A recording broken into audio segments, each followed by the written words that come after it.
Hello, parents. Welcome to the Masterful Parenting Podcast. I'm Anne Alvares, parent coach, school counselor, and mother of two. Do you sometimes struggle with your parenting role? Do you notice that sometimes you're repeating patterns that you learned in your own childhood? Maybe you are carrying childhood pain that has not been healed, and you notice that it is showing up in your parenting with your own children.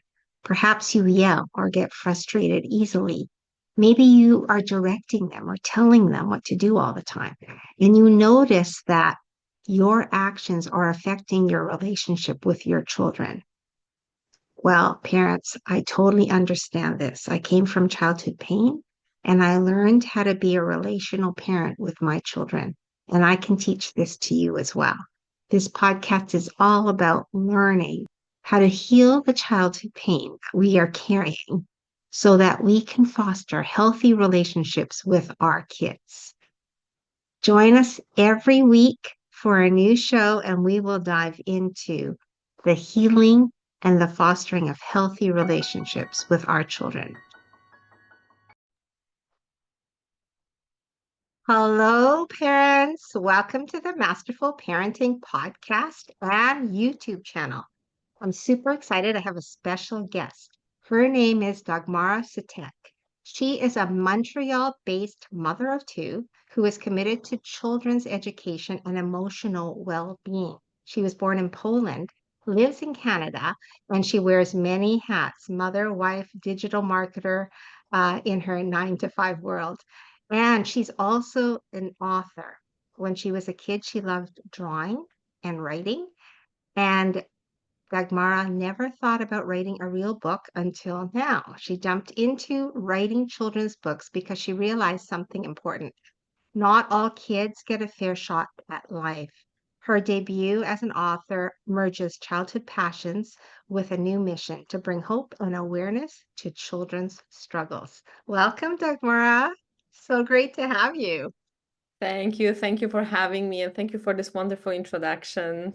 Oh, I'm so excited because we're going to talk about, I'm a relational parent, so this is a big topic for me. We're going to talk about empathy, right? Yes. We're going to get into a deep dive, parents, about empathy, why it's important to uh to understand empathy. But my first question is, maybe just tell us a little bit about your book, how you came to writing this important book. Yes, And what that's your the book's title is. I didn't mention first. that. Sure. The title of the book is Loris Opens Up His Heart, and it was the first book in my series of courage tales. And it was the book that was actually born from empathy, because I wrote it after learning about a very sad, tragic, short life of Kamilek, an 8-year-old boy from Częstochowa, Poland, who tragically died due to severe abuse by his stepfather. And this story just shook me deeply. I know we hear many of the stories in the news, but this one was the one that I just decided that there was too much silence around this boy, whom never no one helped him, and that was just very saddening that children really sometimes don't have their voice and they don't have right adult around them. So I just decided that as a mother and as someone who cares about children emotional well-being, and I felt that I just have a lot of empathy towards just vulnerable children. I just cannot ignore it, and I wanted to have a bigger reach with how I want to help apart from just joining organization helping children. I just wanted to write a book, create something that would teach children empathy, but also teach adults how to see children more clearly, how to see their problems, their needs, because so many kids carry invisible pain, and Loris opens up his heart. It was my way of helping families talk about emotions.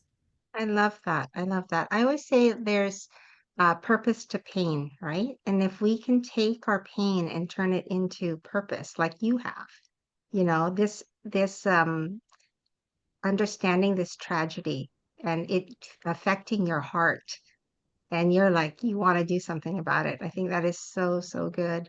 I'm so excited about that. Why is it important to teach kids empathy? Yeah.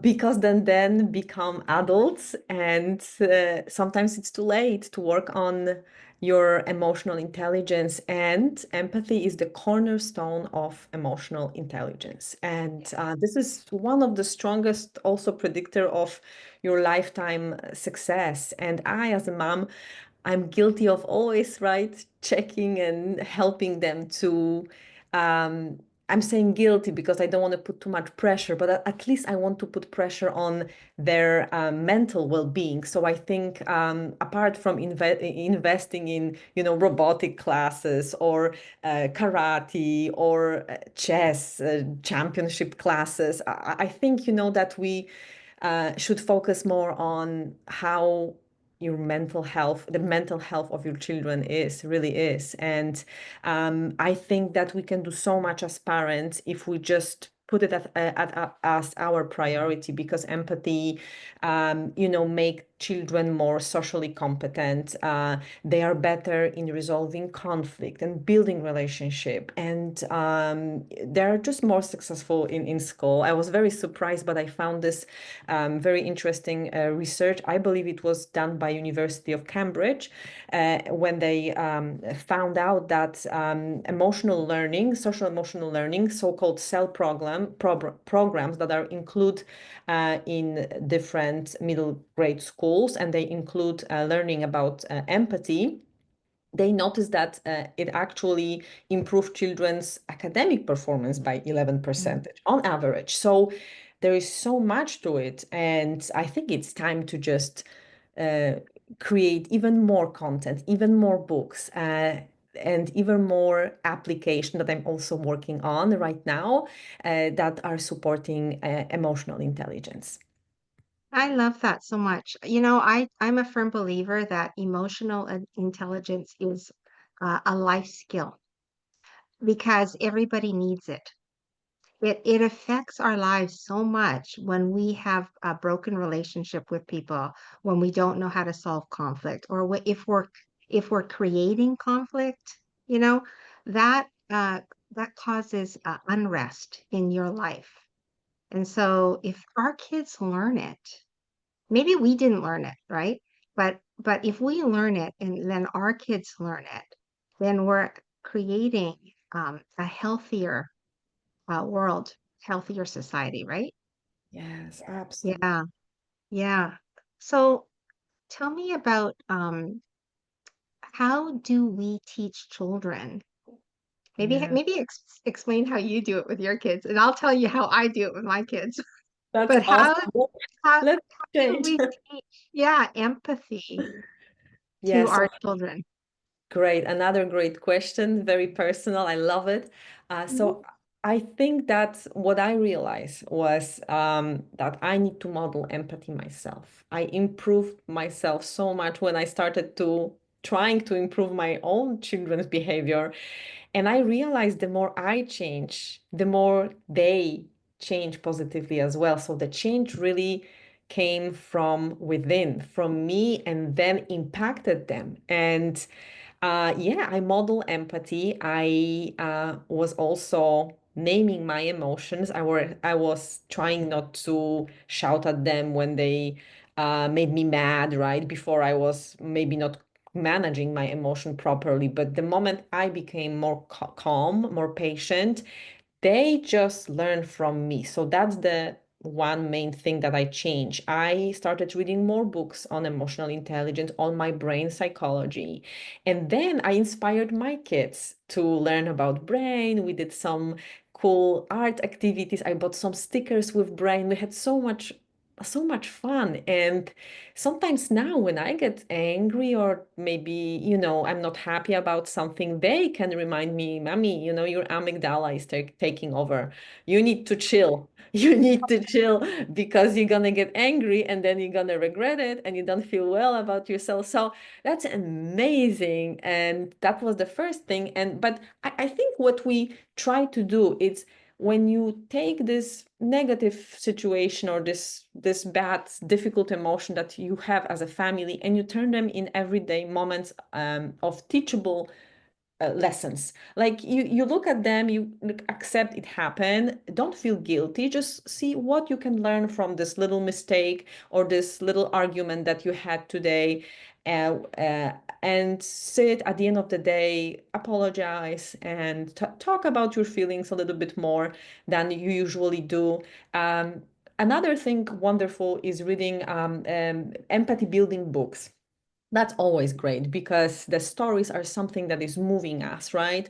How many times we had this story in the news that touched your heart, like the story of Camille that made me actually write these books. But imagine kids feel the same when we give them this powerful, difficult stories. And when we read together and ask questions, we have these conversations about empathy, kindness, and how we could help people. For example, we can take like a person from a book and say, how would you behave if you were in shoes of this boy or this girl from the book?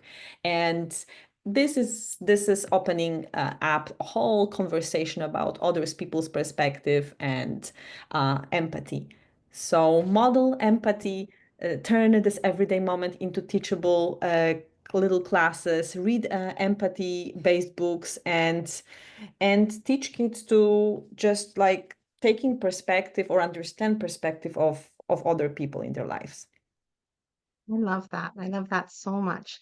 Um, I was just going to share this is I believe the same as you do that we are the first role models. Yeah. So we have to be empathetic, and that means we're empathetic with them. So if they're having a rough time, tantruming or angry or whatever, then we have to model empathy, understanding, like trying to understand them. And I also agree with you about we have to be regulated. We have to be like, okay, why am I getting triggered? Why does this upset me?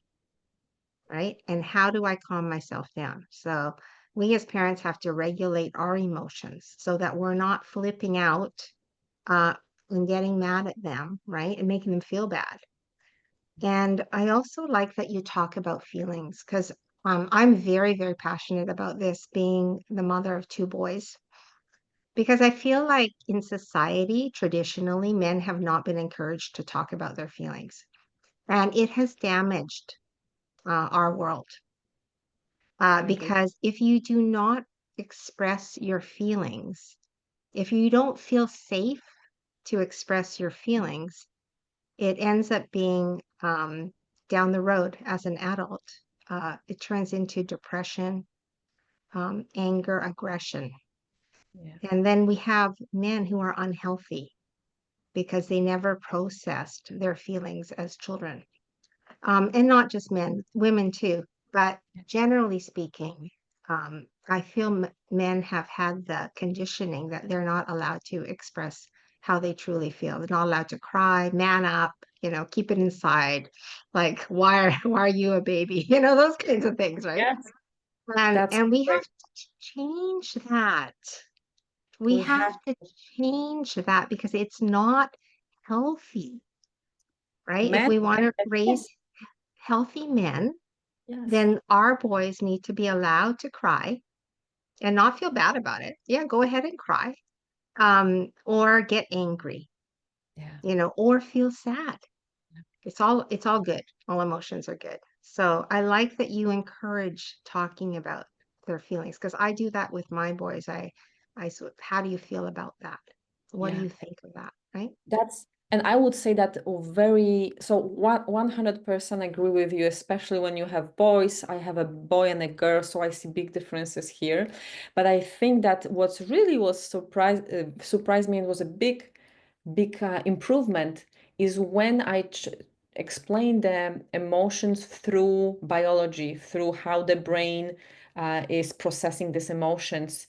Because when I explain that through amygdala, like we then have prefrontal cortex that's more responsible for reasoning, thinking, and decision making, and amygdala, that is taking over when you feel these big emotions. When they heard me saying that, they accepted all kind of Yes. emotions. They acknowledge that whether they're angry or frustrated or even sad or even depressed, they acknowledge that this is telling them something, and it's Yes. coming from their brain. So all of this is good. It's just then we need to work out how to make you feel better and what Yes. is the reason behind that. But they are more accepting of being that. They don't feel that they are weird, they don't feel that they are guilty, that they are bad people or bad kids. They are fully human. So that was Exactly. really, really helpful. Exactly. I love that. The other thing too is when kids have conflict. Okay, let's just take bullying as an example, all right? Because I deal with a lot of bullying. My youngest was bullied. I was bullied as a kid. And I deal with teenagers who experience bullying. And my messaging, because I want them to learn empathy, I try to get them to see that a hurt kid needs to hurt or chooses to hurt because they're hurting. And it's really not about you. Okay. So let's think about it. Not that it's right. It's not right. It's not right to bully or to hurt somebody. But if we can look at that person as someone who's in pain Yeah. and needs help, then we can depersonalize and not think that something's wrong with us because nothing's wrong with us. Somebody is in pain and needs support, I right? love I love that. Yeah, It's so powerful what you said. This is so true. we need to look at people like all people Yeah. that that are angry as people that are hurting or have been hurt. And then maybe we can understand, right? Like I believe like the greatest healer is love. Yes. If we can love more, like our kids when they're struggling, when they're angry, and people when they're struggling, when they're angry, and model that to them, it can transform them, Absolutely. right? Absolutely. This is exactly in this like when they show this anger and they cannot control it, I find it very vulnerable. They just don't want to show it that way. But I know that that's the moment when you, like you said, you need to show the most love, right? Yes, Not when everything is easy, everyone is happy. This is so easy to show love when everything going smoothly.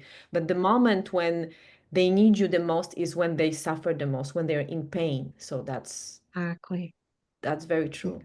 Exactly. And it starts with us feeling good. Yeah. Because when we feel good about ourselves, then we can handle other people's strong emotions, right? Yes, We're not going to personalize it. The that's right. kids that get bullied are the kids that don't feel good about themselves. They seem to be the ones that are targeted, right? So Yeah. that's the other thing that I tell kids is that we have to work on your inside so you feel good, right? About you. I'm Yeah. so happy you mentioned about bullying because I actually my third book that I wrote was Beefy goes from bully to buddy. This was actually the point, the beautifully that you put it, the beautiful point that you put about the pain inside the bully. And this boy that is a very bad bully, it's actually becoming the best friend of our characters at the end of the book because they discover that why he was a bully, because he had emotionally unavailable parents. He had a parents who were very rich, very successful, but never had time for him. So he was this crazy little uh, inventor who was also a bully because he was never really appreciated by parents, never seen and heard by them. So the only way he could do that was to just beat up uh, uh, weaker kids at school to get their attention and attention of his parents. But this is so true that these characters from my book, they're foster children, so they've been through a lot, and they've seen right away that this boy has some pain. There is something. It's not about them. It's about his own pain that he cannot process. So, Yes. and they were strong enough, resilient enough to don't take it personally, and they actually help him become their friends, his friends, and in the end they all become friends, and kind of he also changed his behavior. He became a buddy from the worst school bully. So this this this is exactly what you're talking about, and it's also resonated with me that I wanted to show this duality of human nature. Yeah. Yes. Yes. Wow. That's a powerful example of how love can transform, people's lives. Okay, let's get into how parents can get in touch with you and get your books. You have more than one, right? Yes, I have 3 books in my series, Courage Tales. So they can visit my website at couragetales.com, where they can learn more about books and my project. So they can order. It's available on Amazon, everywhere really online. My first book, Loris Opens Up His Heart. The second one is Cam Creates a Hero. And the third one, Biffy Goes from a Bully to Buddy. Everything is on my website. They can also send me a message. And I'm also, that was a secret, but now I can say that I'm also working on an augmented reality version of my book. Loris Opens Up His Heart. So I'm creating an app that will trigger like augmented reality experience, which is a music and a beautiful animation. When you scan the book with your app on your phone, you will be able to interact with my book. So that's also a very exciting project that I'm working on. Since I have my previous experience in computer gaming, I thought, I will try to combine my books with more interactive experience to teach kids empathy. Oh, that is so excellent. Okay, well, parents, I am going to provide the link um, uh, for you to purchase Dagmara's books, and you will also get her information, all her links, so that you can check it out and contact her. So thank you so much, Dagmara. So important, this conversation we had today. So I want to thank you so much for sharing your work. It resonates with me and my mission. So thank you so much. Thank you so much for having me. It was a pleasure talking to you. All right, and thank you, parents. I hope that you got a lot of value from the show today, and we will see you next time. Take care, everybody. Thank you, parents, for joining the show today. I hope it was valuable and that you have some useful tools to use with your children. If this show blessed you or changed you in any way, I would appreciate a review on my podcast, or subscribe to my YouTube channel, or perhaps you could even recommend our masterful parenting to your family and friends. Thank you so much, parents.